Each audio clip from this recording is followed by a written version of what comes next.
New at 7 o'clock, the return to school means a return to football at the professional, college, and high school levels. Much of the artificial turf installed at fields all across the southeast is done by a Mooresville company. Fox 46's Brett Baldock is at Revolution Park, where some of that turf has been installed 3 times now. Hey, Brett, good morning.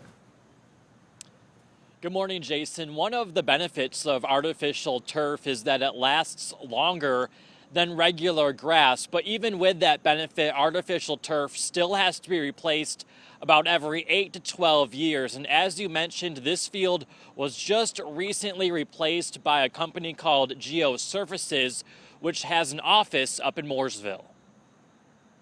The grass is stunningly green outside Geosurfaces. A closer inspection reveals it's artificial turf. This was installed back when the company had downtime.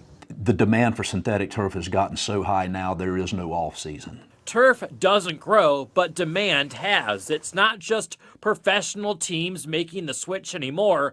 Public parks across the South are turning to turf. They, like every other client, are driven to synthetic turf for one reason, and it's just wear and tear on natural grass. Mecklenburg County parks have at least 10 turf fields from Geosurfaces, including one at Revolution Park that was damaged following flooding. No matter where a field is installed, they are all manufactured the same in Dayton, Tennessee and Dalton, Georgia, where about 90% of the world's carpet is also made. Yes, there are very similar processes in making residential carpet, commercial carpet, and synthetic turf that goes on fields. Like carpet, turf comes in all different colors. Once a client picks one, prepping the land takes about a month. The turf is delivered along with these large white bags filled with black crumb rubber, which is brushed into the surface. All to give that system resiliency, safety, performance, and everything else. All the work gives turf fields a softer cushion. It's safer in many, many ways,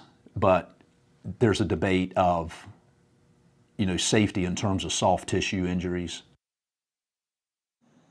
Now, when ordering an artificial turf field, obviously there are a lot of upfront costs that would cost more than regular grass, but in the long run it pays for itself since it never has to be watered or fertilized. And fun fact that I learned while doing this story, the biggest manufacturers of artificial turf, like you see behind me, are also the world's largest carpet makers as well.